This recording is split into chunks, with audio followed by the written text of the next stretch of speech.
ರಾಜ್ಯ ಸರ್ಕಾರಕ್ಕೆ 2 ವರ್ಷದ ಸಂಭ್ರಮಾಚರಣೆ ಗ್ಯಾರಂಟಿ ಸರ್ಕಾರದ ಸಾಧನ ಸಮಾವೇಶಕ್ಕೆ ಕ್ಷಣಗಣನೆ ಮಾತ್ರ ಬಾಕಿ ಉಳಿದಿದೆ. ಹೊಸಪೇಟೆಯಲ್ಲಿ ಕೆಲವೇ ಕ್ಷಣಗಳಲ್ಲಿ ನಡೆಯಲಿದೆ ಸಮಾವೇಶ.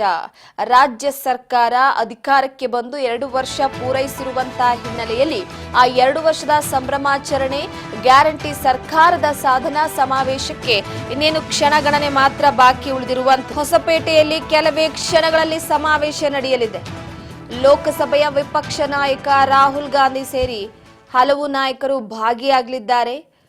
2 ವರ್ಷದ ಸರ್ಕಾರದ ಸಾಧನೆ, ಅದರ ಜೊತೆಗೆ 2 ವರ್ಷ ಸರ್ಕಾರದಿಂದ ರಾಜ್ಯದಲ್ಲಿ ಕೈಗೊಂಡಿರುವಂತಹ ಕೆಲವೊಂದಿಷ್ಟು ಅಭಿವೃದ್ಧಿ ಕೆಲಸ ಕಾರ್ಯಗಳ ವಿಚಾರಕ್ಕೆ ಸಂಬಂಧಪಟ್ಟಂತೆ ಸಾಧನಾ ಸಮಾವೇಶದಲ್ಲಿ ಕೆಲವೊಂದಿಷ್ಟು ವಿಚಾರಗಳು ಹೊರಬರಲಿವೆ. ಈಗ ಗ್ಯಾರಂಟಿ ಸರ್ಕಾರ, ಗ್ಯಾರಂಟಿಯಿಂದಲೇ ಅಧಿಕಾರಕ್ಕೆ ಬಂದಂತಹ ಸರ್ಕಾರ, ಸೊ ಹಾಗಾಗಿ 2 ವರ್ಷದ ಸಂಭ್ರಮ ಹೊಸಪೇಟೆಯಲ್ಲಿ ಈಗ ಇನ್ನೇನು ಕ್ಷಣಗಣನೆ ಮಾತ್ರ ಆರಂಭ ಆಗಿದೆ.